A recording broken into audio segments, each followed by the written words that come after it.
Depuis quelques années, on a collaboré à plusieurs projets de recherche pour vous aider à comprendre le dépérissement et les maladies du collet dans les fraisiers, ce qui a occupé notre prochain conférencier, entre autres. C'est Monsieur Richard Hogg, PhD biologiste. Il est responsable du laboratoire d'analyse biologique et du laboratoire d'écologie microbienne de l'IRDA. De 2013 à 2016, il a travaillé à la détection des virus et a démontré leur impact associé au dépérissement des fraisiers.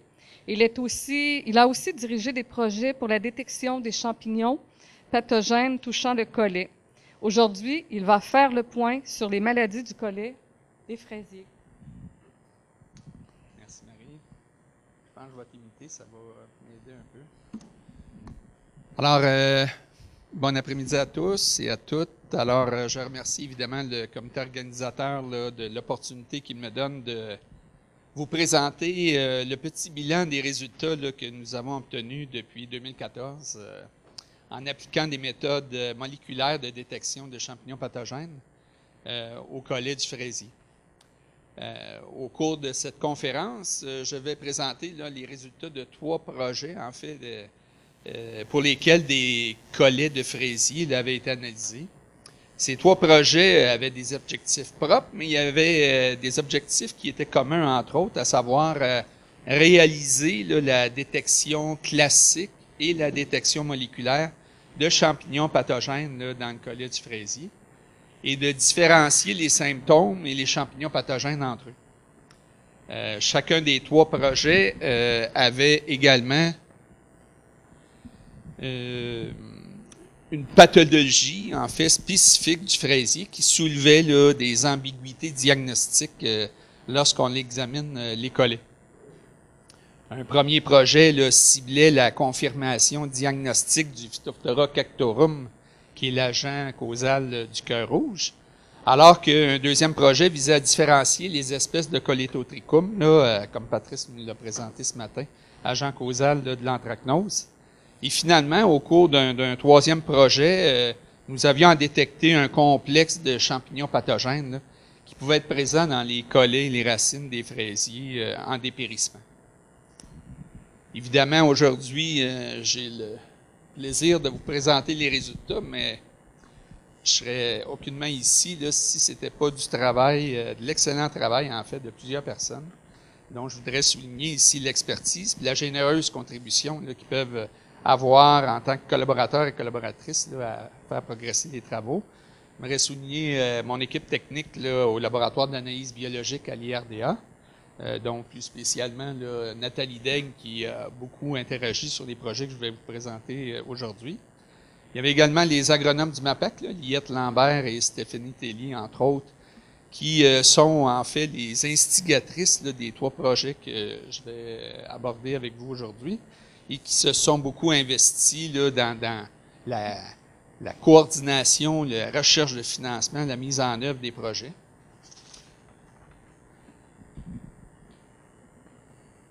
Ce tableau, en fait, illustre là, la précieuse, qu'il veut souligner, la précieuse collaboration d'agronomes, de conseillères, conseillers, producteurs, productrices de fraises, qui de plus de 12 régions au Québec, là, qui ont collaboré à l'un ou à l'autre des 3 projets là, dont je vais présenter les résultats. Là, Larby, Marie, Isabelle Dubé, là, pour la région ici, là, les régions adjacentes, là, ont entre autres collaboré beaucoup au succès de ces projets-là. Donc, premier projet, le cœur rouge du fraisier, donc du collet du fraisier, à l'instigation de Liette Lambert là, du MAPAC en Montérégie-Ouest. Il y a un projet PADAR en 2015-2016 qui portait sur le dépistage d'un champignon pathogène responsable là, du dépérissement dans le fraisier. En fait, on parlait surtout du cœur rouge là, causé par Phytophthora cactorum, là, qui a été déposé. Le constat, en fait, à l'origine du projet était que les agronomes qui allaient au champ, tranchaient des collets et observaient des symptômes qu'ils croyaient là, typiques ou en tout cas qui pouvaient laisser croire que c'était une infection causée par Phytophthora cactorum, soumettaient des collets pour l'examen et la confirmation du diagnostic au laboratoire. Et la méthode utilisée, qui était la culture sur gélose pour isoler les champignons et par examen microscopique confirmer que c'était bien Phytophthora cactorum, cette procédure-là arrivait très rarement à confirmer le diagnostic. Alors, ça laissait un peu tout le monde comme assis entre deux chaises. Est-ce qu'on interprète bien l'examen des symptômes? Est-ce qu'on a affaire à un nouveau champignon? Bref, c'était pas une situation idéale. Donc, en 2015, les agronomes de 9 régions là, ont soumis de très nombreux collets à mon équipe, qui a essentiellement mis en place là, une procédure, un protocole de détection PCR spécifique à la détection et à l'identification du Phytophthora cactorum. Là. Et ce projet-là a permis d'accroître de beaucoup le taux de confirmation de la présence du Phytophthora cactorum dans des collets dont on avait des symptômes typiques. Donc, de ce côté-là, ça a été un franc succès. Ce qui nous a amené, en fait, et ce qui a incité l'IET, compte tenu du succès qu'on avait obtenu, à utiliser à nouveau ses talents d'organisatrice, puis de proposer un projet qui visait l'identification PCR des champignons pathogènes du collet, des fraisiers, puis le développement éventuel de fiches techniques d'aide au dépistage de ces maladies dans le collet. Ça voulait donner suite, évidemment, aux résultats qu'on avait obtenus dans le premier projet PADAR. Donc, parmi l'ensemble des collets soumis au dépistage du Phytophthora cactorum, on avait observé que plusieurs dizaines de collets montraient des symptômes atypiques et au cœur rouge, et dans lesquels on pouvait évidemment détecter par méthode moléculaire la présence de beaucoup d'autres types de champignons pathogènes. Puis à l'été 2016, des agronomes de 6 régions ont soumis encore là de nombreux collets à mon équipe, qui a aussi réanalysé, on a tout repris les extraits d'ADN du projet PADAR 2015 pour les soumettre à des protocoles de détection PCR pour identifier des pathogènes qui pouvaient être autre chose que Phytophthora cactorum, puisqu'on avait déjà un protocole qui semblait bien fonctionner pour cactorum. Donc, dans le cadre de ce projet-là, le PADAR 2016, il y a des protocoles de détection PCR spécifiques à plusieurs espèces de champignons pathogènes qui ont été évalués pour réaliser les investigations. Puis il y a un effort particulier qui a été fait pour développer un protocole PCR qui, dans un premier temps, pouvait au moins détecter la présence de Colletotrichum, l'agent d'anthracnose dans les fraises. Et si jamais on avait des échantillons positifs au Colletotrichum, un deuxième protocole PCR de détection a été mis au point pour identifier, différencier les 3 espèces de Colletotrichum, l'espèce la plus commune au Québec, Acutatum, et le Gliosporoides et le fragarier, qui sont soupçonnés d'être présents peut-être au Québec et qui pourraient peut-être expliquer pourquoi on a des symptômes certaines fois dans les collets ou sur certains autres organes et on ne détecte pas de Colletotrichum acutatum. Donc, c'était un des objectifs de ce projet. Et également, on a profité du projet pour tester dans les collets la présence potentielle de Macrophomina phaseolina et de certains verticilliums. Alors ici, c'est un premier tableau qui résume les principaux résultats obtenus dans le PADAR 2015. Donc, en fait, le tableau présente le pourcentage des réactions PCR positives obtenues dans des extraits de collets. Puis les réactions positives sont ventilées, les colonnes suivantes, c'est les classes de sévérité du cœur rouge qui avait été observé par les agronomes lorsqu'ils avaient prélevé les collets au champ. Donc, on pouvait avoir 5 classes de sévérité du cœur rouge, du nombre de plants atteints, tout ça. Et on avait donc 5 classes de formées. Et dans la colonne à votre gauche, on voit les types de réactions PCR. Là, on pouvait avoir un protocole pour détecter Phytophthora cactorum, un protocole pour détecter la présence de tout oomycète, c'est donc principalement des champignons pathogènes du genre Phytophthora ou du genre Pythium. On pouvait également avoir un protocole PCR pour les Colletotrichum. On pouvait donc déduire par la suite quels étaient le nombre de collets de réactions positives qui avait détecté la présence des 2 champignons simultanément. Et on avait finalement un dernier protocole de détection PCR qui permettait de détecter l'ensemble de tout ce, au moins savoir que dans les symptômes du collet, il y a présence de champignons. Et non, que c'est pas un collet qui montre des symptômes de gel et qui serait sans présence de champignons. Donc, c'est un genre de contrôle là, pour s'assurer qu'on pouvait au moins détecter la présence de certains champignons. Donc, ce qu'on remarque, en fait, très sommairement, là, c'est que on voit que moins du tiers, en fait, des collets testés en 2015 sont infectés par le Phytophthora cactorum. Là, on est à peu près à 30% des collets testés.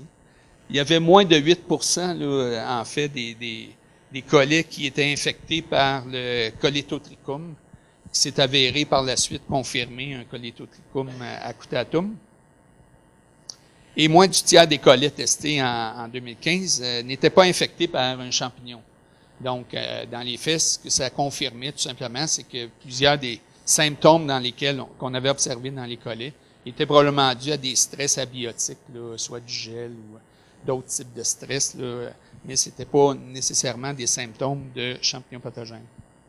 Dans la partie inférieure du tableau, les résultats sont présentés en fonction des années de plantation de la fraisière, desquelles provenaient les collets. Donc, on avait des collets qui provenaient de fraisières de l'année, plantées en 2015, d'autres des fraisières d'1 an, et d'autres des fraisières échelonnées entre 2011 et 2013. Là. Donc, pour avoir une idée, dans des fraisières implantées depuis plus longtemps, est-ce que la maladie se répartit de la même façon dans les classes ou si on pouvait avoir des champignons plus dans un style, un âge de fraisière plutôt qu'un autre. Et ce qu'on observe, c'est qu'en fait, 50% des collets ont été prélevés dans les fraisières là, qui étaient plantées depuis 1 an. Puis, quand on regarde la ventilation par les classes de sévérité de la maladie, on constate que 90% là, des collets avaient été prélevés sur des plants ou dans des fraiserais là, qui montraient une incidence de moins de 40%. Donc, pas nécessairement là, des symptômes très, très répartis, généralisés dans la fraisière, mais c'est pas nécessairement surprenant puisque le cœur rouge est d'abord habituellement assez localisé là, dans le début du développement de la maladie. Le prochain tableau, en fait, présente les résultats mais qu'on a obtenus pour le 2e projet en 2016. Et c'est la même organisation, à savoir à gauche, vous avez les types de réactions PCR et vous avez la ventilation par la suite des sévérités. Ce qui nous saute aux yeux, là, évidemment, c'est par rapport à 2015, on a beaucoup moins de collets qui étaient infectés, en fait, pour lesquels on a eu des réponses positives. Donc, il semblerait qu'en 2016, les symptômes observés, un, étaient d'une part beaucoup moins sévères, et deux, les symptômes étaient davantage associés vraisemblablement à des dégâts abiotiques, là, des dégâts de gel ou des problématiques abiotiques, ou, dernière hypothèse, nos systèmes PCR ciblaient davantage les Phytophthora cactorum, c'était notre objectif premier, et ciblaient également les Colletotrichum. Donc, évidemment, si d'autres champignons étaient la cause des symptômes dans les collets, c'était pas le but premier du projet à ce moment-ci. On voulait d'abord valider que le protocole Cactorum fonctionnait et qu'il était possible d'identifier effectivement, de différencier les 3 espèces de Colletotrichum. Mais, de toute évidence, les collets en 2016 prélevés étaient moins sévèrement attaqués là, que les collets en 2015. Et encore là, dans la partie inférieure du tableau, on peut voir la ventilation en fonction, les collets provenaient de fraisières implantées l'année même, 2016, d'une fraiserie là, en 1 an de production ou 3 ans de production. Et On peut observer là, qu'à peu près le tiers des 30%, pas tout à fait, des collets avaient été prélevés là, dans une fraisière plantée depuis 1 an. Puis, un peu comme tantôt en 2016, quand on regarde la ventilation des symptômes, bon, on peut voir qu'il y a encore là 88% là, des collets de 2016 étaient prélevés sur des fraisiers qui étaient en dépérissement à moins de 40%. Là. Donc, ce qui est assez typique là, de maladies du type cœur brun, cœur rouge ou même d'anthracnose. Par rapport, si je fais un lien avec le 3e projet sur lequel on travaillait à ce moment-là, en 2015-2016, qui était le dépérissement. Et on était habitués, nous, dans les projets de dépérissement, quand les plants provenaient de zones dépéries, les plants étaient sévèrement attaqués. Là. Donc, c'est un peu un résultat auquel on s'attendait. Donc, si je reviens en 2015, le tableau de 2015, c'est pour, en fait, conclure à l'effet que les collets montraient une beaucoup plus large gamme d'incidence de maladies, là, surtout pour le cœur rouge. Là, on voit qu'on avait des réponses positives à la détection du cactorum dans à peu près toutes les classes de plants, alors que les collets qui avaient été isolés sur des plants qui montraient peu de symptômes, moins de 10%, était finalement le champignon présent dans ces collets-là, était surtout du Colletotrichum, ou du moins, on pouvait plus facilement isoler du Colletotrichum dans ce type de collet-là, par rapport à des collets provenant de plants plus sévèrement atteints. Alors que, en 2016, le Phytophthora cactorum, le cœur rouge, avait été détecté principalement là, dans une classe de dépérissement, et les Colletotrichum toujours dans des plants, détectés surtout dans des plants qui montraient peu de symptômes. C'est comme si, quand les plants sont plus sévèrement atteints, il est plus difficile de détecter la présence du Colletotrichum. Il est probablement dégagé, là, compétitionne moins bien que certains autres champignons pathogènes. Alors ici, on va passer à des diapos un peu plus ludiques. Moins de tableaux, plus d'images. En fait, c'est pour profiter de la présentation pour illustrer. Là, on a parlé tantôt de la mise au point de méthodes diagnostiques classiques. Donc, en fait, ce qu'on veut dire, c'est tout simplement que lorsqu'on reçoit les collets, ils sont désinfectés en surface, par la suite tranchés longitudinalement. On peut en profiter pour observer les colorations ou les symptômes qu'il peut y avoir dans les collets. Et lorsqu'on applique une méthode classique, c'est-à-dire que le but ultime, c'est de mettre des petits morceaux de collet sur une gélose nutritive et laisser pousser les champignons pour les examiner au microscope et les identifier.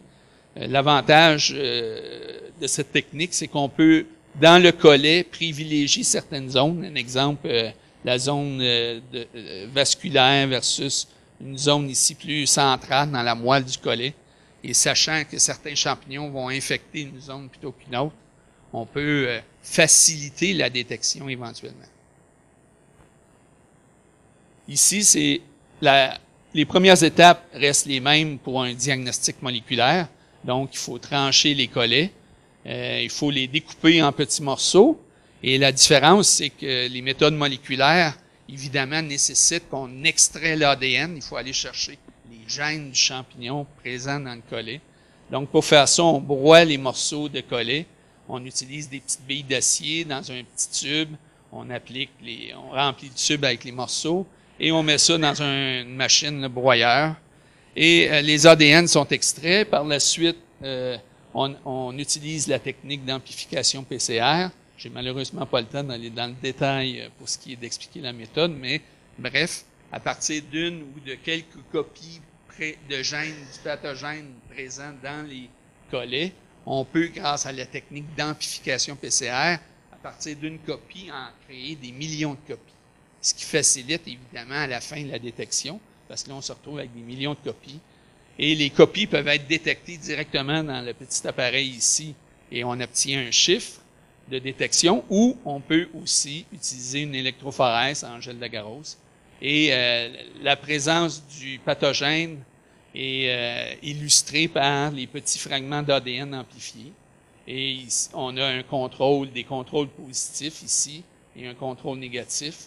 Et si les bandes dans les échantillons correspondent exactement aux bandes de l'échantillon positif, ben on est convaincu d'avoir l'échantillon détecté.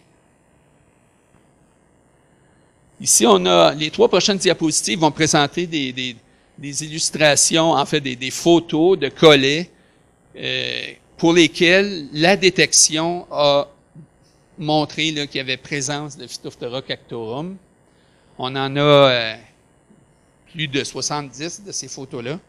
Et les 3 prochaines diapos vont présenter des photos qui illustrent là, ce qui était le plus commun à tous ces collets pour lesquels on avait une détection positive à Phytophthora cactorum. Alors, d'une part, le symptôme vraiment, l'élément qui doit être présent dans le collet pour vraiment s'assurer qu'on a affaire à un diagnostic de Phytophthora cactorum, du moins dans les collets avec lesquels on a travaillé et pour lesquels on a une réaction positive au Phytophthora cactorum, c'est la ligne plus foncée qui délimite toute la périphérie. C'est très important, toute la périphérie. Là, c'est parce que je vais le voir, on va vous l'illustrer tantôt. Il peut y avoir des bordures, des taches qui sont bordées, par une délimitation, mais dans les faits, la délimitation n'est pas complète. Alors qu'ici, on voit que dans les photos, les délimitations font presque tout le pourtour de la lésion. Et également, une coloration à l'interne qui est habituellement inégale par rapport à des problèmes de gel où la coloration rouge ou rosée va être uniforme. Et également, il peut y avoir présence de crevasses ou de nécrose dans les photos. Donc, si on en voit d'autres, ici, des lignes qui font le pourtour de la tache, la même chose ici, des lignes qui vont faire le pourtour, et la présence de crevasses là, qui peuvent être plus ou moins importantes suivant les échantillons. Et une coloration interne à l'intérieur de la tache là, qui est inégale. Donc ici, on a un début, c'est vraiment un tout début là, de Cactorum. Ici, on voit que la délimitation est complète.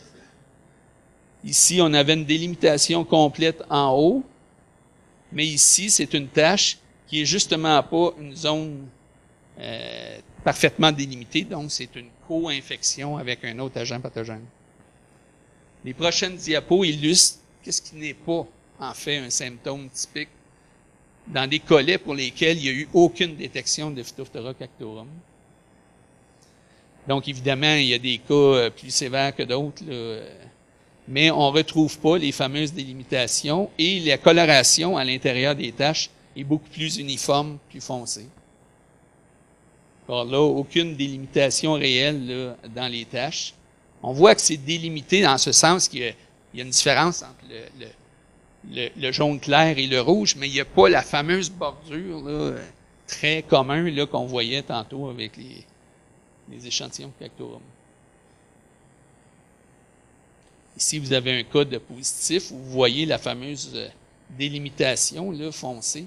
Et ici, il n'y en a pas, c'est juste une coloration égale, où ici, il n'y a pas vraiment de délimitation. Là. Et on voit que la tache se distingue, mais il n'y a pas de comme une frontière ou une bordure, ou ce que j'appelle la muraille de Chine, là, si on veut, là, un élément visuel fort là, qui délimite la tache. Je fais un bref rappel avec cette diapo pour, en fait, vous parler des résultats qu'on avait obtenus dans le projet qui visait à connaître les causes du dépérissement du fraisier. Et finalement, dans ce projet-là, on avait une collaboration importante là, de producteurs, d'agronomes là, de 13 régions. Puis on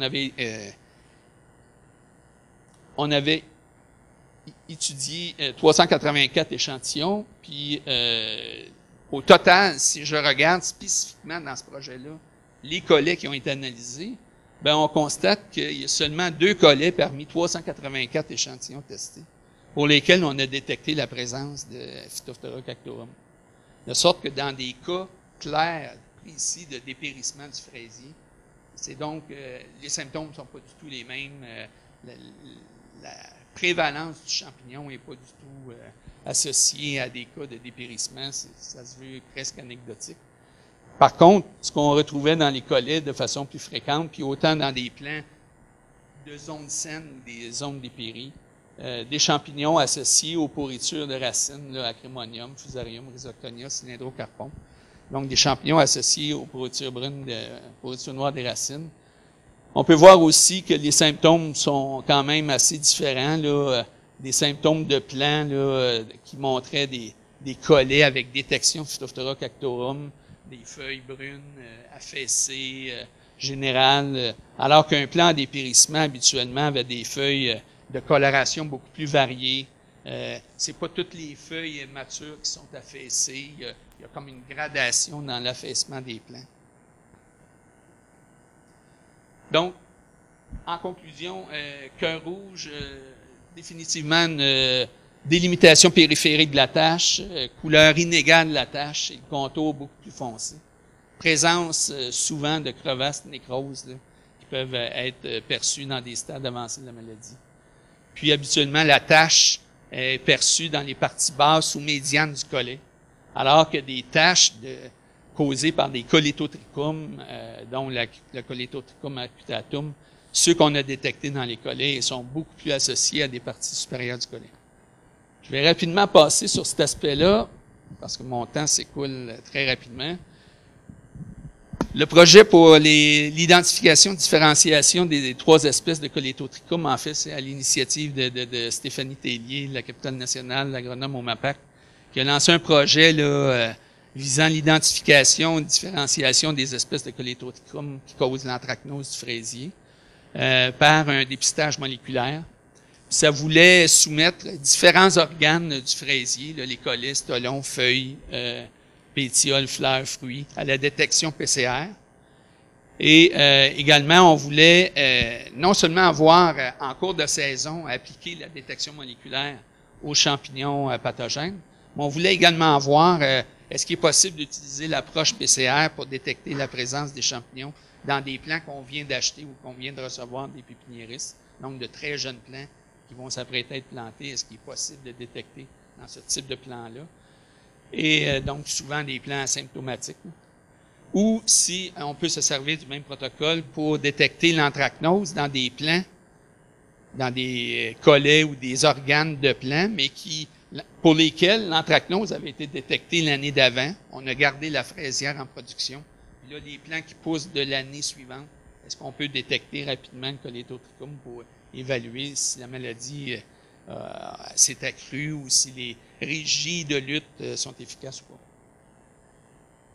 Les résultats de détection ici, ça ventile en fait les différents organes qui ont été testés. Vous avez le nombre d'échantillons testés, le nombre de PCR qui se sont avérés positives à la détection du genre, le colétotrichum.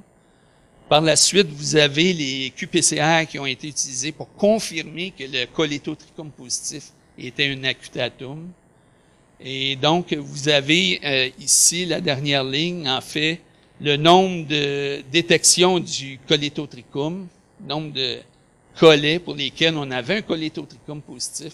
Et ça, ici, c'est le nombre de collets qui se sont avérés confirmés à l'acutatum. Vous voyez qu'il y a des différences. On n'arrive pas au décompte des colétotrichum. Il y a 2 hypothèses possibles, puis là, le projet n'est pas terminé. On est encore en plein travail là-dessus. Je vous donnerai une conclusion rapide, parce que mon temps, c'est plus qu'écoulé. Je vous dirais qu'en fait, il y a 2 hypothèses possibles. Ou bien il y a les 2 autres espèces qui sont présentes et le test acutatum ne permet pas de détecter le Gliosporides ou le fragarier. Ou, ce qu'on présume également très possible, parce qu'on l'a remarqué, c'est que dans certains tissus,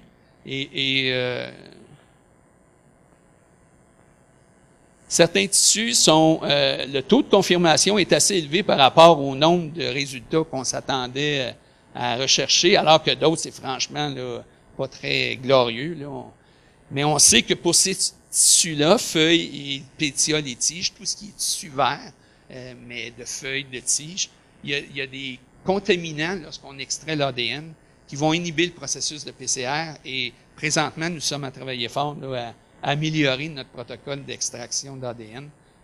Une des hypothèses, c'est qu'on croit que si on n'arrive pas à confirmer, c'est pas tant parce qu'on a des autres espèces de Colétotrichum, mais c'est peut-être tout simplement que le système qPCR, à la différence d'un système PCR, je n'ai pas le temps d'aller dans les détails techniques, mais ce système qPCR est très, très, très sensible à la présence de contaminants. Et malgré qu'on avait quand même de bons résultats avec certains tissus de fraises, à l'évidence, il va falloir améliorer pour aller confirmer quand on a des échantillons qui proviennent de où la présence de contaminants est plus élevée. On avait également 89 échantillons de collets pour lesquels les symptômes d'anthracnose avaient été observés en 2015. Puis, on a observé que 13 collets étaient positifs au test PCR de Colétotrichum. Puis, de ces 13-là, il y en a 7 qui ont été confirmés à Cutatum. Encore là, les mêmes considérations techniques s'appliquent. Est-ce que c'est d'inhibition ou s'il y aurait présence des autres espèces? Et quand on regarde des plants reçus de pépiniéristes, des collets prélevés sur des plants reçus de pépiniéristes l'année même, il y en a 64 échantillons. Il y en a 2 qui se sont avérés positifs au Colétotrichum. Et sur les 2, il y en a un qui a été confirmé à Cutatum. Donc, en conclusion finale, je vous dirais, présentement, il n'y a pas d'évidence, nous, qu'on a détecté dans les échantillons qu'on nous a soumis, les 2 espèces, Gliriosporides ou Fragariae, dans les échantillons de fraisiers. Tout ce qu'on détecte présentement, c'est Acutatum. Mais probablement que d'ici l'automne, on va vraiment avoir la certitude que le petit manque qu'on a, c'est pas parce que c'est d'autres espèces, c'est tout simplement qu'il fallait juste améliorer le protocole pour arriver à atteindre là, 100% de confirmation la plupart du temps. Ça, c'est le type d'organe qu'on nous a soumis. Ce que je voulais peut-être vous souligner par rapport à toutes les photos qu'on a vues tantôt de cœur rouge, c'est que porter une attention au Colétotrichum, évidemment, c'est de l'anthracnose. Ça infecte les collets par l'arrivée par le haut du plant, donc c'est toujours dans la partie supérieure, des collets, et il n'y a pas la zone là, typique de délimitation qu'on voyait avec le cœur rouge, mais c'est souvent donc, il peut y avoir présence des fois de Cactorum, mais l'Acutatum va être dans les parties hautes du collet. Et c'est en partie aussi un indice qui nous amène des pistes sur comment améliorer notre protocole d'extraction d'ADN. Vous voyez ici le Cactorum là, qui a sa zone de délimitation très nette, alors que le Cactorum, l'Acutatum, est plutôt dans des parties hautes là, sans délimitation. Alors qu'ici, il y a une délimitation. Parce que ces collets-là étaient co-infectés. Donc, il y a seulement l'Acutatum qu'on a détecté.